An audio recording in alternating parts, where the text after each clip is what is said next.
काव्यांशी का नाम सुनते ही उसके ऑफिस में सभी के अंदर एक अनजाना भय समा जाता था। सभी को पता था कि वो कब क्या करेगी उसे खुद भी नहीं मालूम। वो बहुत ही घमंडी स्वभाव की लड़की थी और अपने आप को सबसे ऊपर समझती थी। 25 साल की काव्यांशी एक बड़ी टेक्सटाइल कंपनी की मालकिन थी।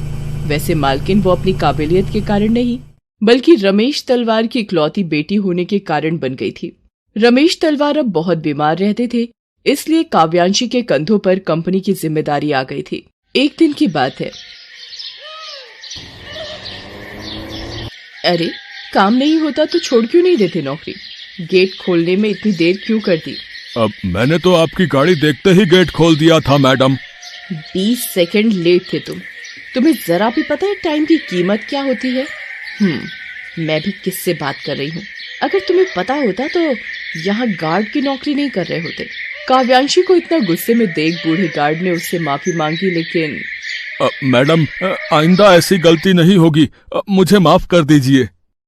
मुझे ऐसे ढीले लोग नहीं चाहिए। कल से तुम्हें आने की कोई जरूरत नहीं है। वो बूढ़ा गार्ड गिड़गिड़ाता रहा और काव्यांशी ने अपनी आंखों पर गॉगल्स चढ़ाया और ड्राइवर को चलने के लिए कहा। ऑफिस पहुंचने के बाद भी उसका गुस्सा उतरा नहीं।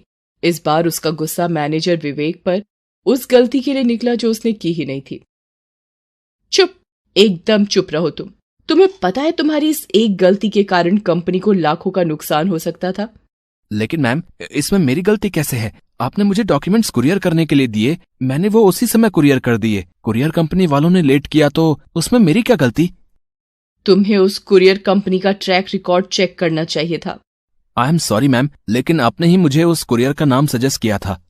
तुम मेरी बातों का जवाब दे रहे हो? तुम्हें पता भी है तुम किससे बातें कर रहे हो? 2 टके के मैनेजर। काव्यांशी की हर दिन की बदतमीजी को विवेक खामोशी से सह रहा था, लेकिन पिछले कई दिनों से उसे ऐसा लगने लगा था कि कहने को तो वो मैनेजर था कंपनी का, लेकिन उसकी हैसियत इस कंपनी में किसी नौकर से कम नहीं थी। अभी परसों की ही तो बात है। विवेक, मेरे केबिन में आओ। जी मैडम। आपने मुझे बुलाया मैडम? उसके बाद काव्यांशी ने विवेक से जो कहा उसे सुन विवेक को गुस्सा तो बहुत आया, लेकिन वो खून का घूंट पीकर रह गया। विवेक, मुझे अभी कभी एक जरूरी मीटिंग में जाना है, लेकिन ये देखो मेरी सैंडल की हालत। तुम एक काम करो, फटाफट इसे पॉलिश कर दो। विवेक काव्यांशी की सैंडल पॉलिश करने लगा। उसकी जगह पर कोई और होता तो नौकरी छोड़कर चला जाता, लेकिन विवेक की मजबूरी उसे ऐसा नहीं करने दे रही थी। कुछ महीने पहले की बात है। विवेक जिस कंपनी में पहले काम करता था वो कंपनी दिवालिया हो गई। उसकी नौकरी छूट गई। उसने कई जगह कई नौकरी के लिए अप्लाई किया, लेकिन कहीं बात नहीं बनी। जबकि विवेक को काम का अनुभव तो था ही, उसके पास काफी सारी डिग्रियां भी थीं, वो भी फर्स्ट क्लास की। सॉरी, आपके लिए हमारे यहाँ कोई जगह नहीं है। निराशा का सिलसिला चल रहा था। इस बीच एक दिन शाम को उसे घर लौटे हुए अभी कुछ ही देर हुए थे कि उसकी पत्नी रीमा भागती हुई उसके पास आई। विवेक, तृप्ति अचानक बेहोश हो गई है। विवेक अपनी इकलौती बेटी तृप्ति को लेकर तुरंत अस्पताल पहुंचा। डॉक्टरों ने उसके कई सारे टेस्ट किए। उसके बाद उन्होंने विवेक को जो बताया उसे सुनकर उसके पैरों तले की जमीन खिसक गई। आपकी बेटी के दिल में छेद है। दिल में छेद? उसे कोई खतरा तो नहीं है ना? उसका ऑपरेशन करना पड़ेगा। अगर नहीं किया तो ये प्रॉब्लम बढ़ती जाएगी और कल को कुछ भी हो सकता है। कितने पैसे चाहिए सर ऑपरेशन के लिए? 5 लाख रुपए। विवेक की नौकरी छूट गई थी। कुल मिलाकर 20,000 रुपए ही उसके पास पड़े थे। उसे समझ नहीं आ रहा था कि वो इतने सारे पैसों का इंतजाम कहां से करे। तभी एक दिन उसकी नजर न्यूज़पेपर पर गई। उसमें काव्या टेक्सटाइल के मैनेजर पद की वैकेंसी निकली थी। वो तुरंत वहां पहुंचा। काव्यांशी विवेक की फाइल देख रही है। डिग्रियां तो तुम्हारे पास बहुत हैं, लेकिन ये सब मेरे लिए कूड़े के समान है। अगर इन डिग्रियों की सच में कोई वैल्यू होती तो तुम इतने दिन बेरोजगार नहीं होते। जी। मुझे अपने यहाँ डिग्री वाले नहीं, काम वाले बंदे चाहिए। मैं आपको शिकायत का कोई मौका नहीं दूंगा मैम, आप एक चांस तो दीजिए। ठीक है, 6 महीने हम तुम्हें ट्रायल पर रखेंगे, उसके बाद ही कुछ फाइनल बोल पाएंगे। विवेक को उस समय नौकरी की सख्त जरूरत थी, इसलिए उसे काव्यांशी क्या कह रही थी उससे कोई फर्क नहीं पड़ता था। विवेक को नौकरी मिल गई, लेकिन थोड़े दिनों में ही उसे समझ में आ गया कि काव्यांशी का स्वभाव कैसा है। उसे अब भी याद है कि अभी उसे ऑफिस ज्वाइन किए हुए 2 ही दिन हुए थे। उस दिन रीमा का कॉल आया था। उस समय तृप्ति अस्पताल में ही थी। वो फोन पर बातें कर ही रहा था कि काव्यांशी ऑफिस आ गई। उसने विवेक को फोन पर बातें करते देखा। किससे बातें कर रहे हो तुम? वाइफ का फोन है मैडम, वो मेरी बेटी हॉस्पिटल में है ना। हॉस्पिटल में है तो तुम भी वहीं रहो ना।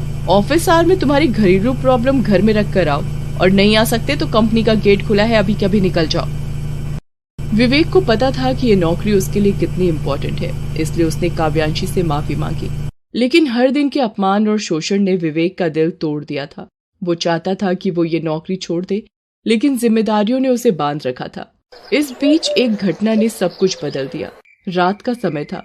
काव्यांशी विवेक के साथ एक मीटिंग अटेंड करके लौट रही थी। काव्यांशी अपनी ही धुन में अपनी कार फुल स्पीड में चला रही थी।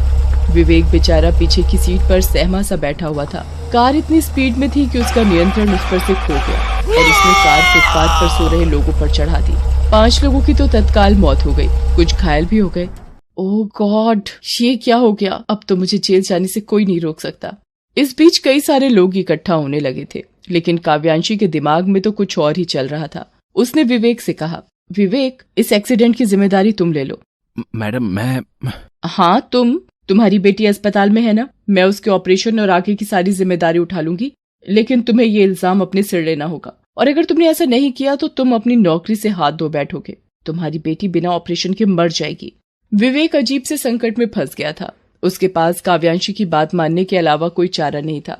उसने एक्सीडेंट का इल्जाम अपने सिर पर ले लिया। पुलिस उसे गिरफ्तार करके ले गई। काव्यांशी की गलती की सजा विवेक को मिल गई, लेकिन इस घटना के बाद हर दिन काव्यांशी की आंखों के आगे एक्सीडेंट का वो विभत्स दृश्य घूमने लगा। सपने में वो उससे सवाल करने लगे, क्यों मारा हमें, क्यों मारा?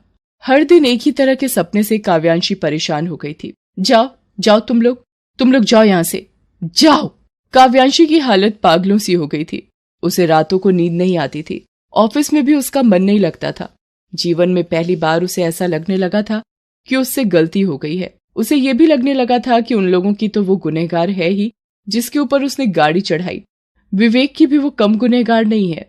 इस घटना के 15 दिन बाद वो खुद से पुलिस स्टेशन गई और पुलिस के सामने अपना गुनाह कबूल कर लिया। ये आप क्या कह रही हैं? आपको पता है ना, इस अपराध में आपको उम्र कैद या फांसी भी हो सकती है। मुझे कोई परवाह नहीं इंस्पेक्टर, मुझे तो बस परवाह है विवेक की। उस बेगुनाह को सजा हो गई तो मैं अपने आप को कभी माफ नहीं कर पाऊंगी। विवेक बाइज्जत बरी हो गया। काव्यांशी को उम्र कैद की सजा हो गई। इस घटना को 20 साल हो चुके हैं। आज काव्यांशी जेल से रिहा हो रही है। उसके पिता अब इस दुनिया में नहीं रहे। हाँ, विवेक अब भी उनकी कंपनी में काम करता है। काव्यांशी के कहने पर ही उसने कंपनी की सारी जिम्मेदारी संभाली हुई थी। काव्यांशी अब बिल्कुल बदल गई है। एक घटना ने काव्यांशी को बदल कर रख दिया। उसका घमंड हमेशा के लिए खत्म हो गया। Thanks for watching.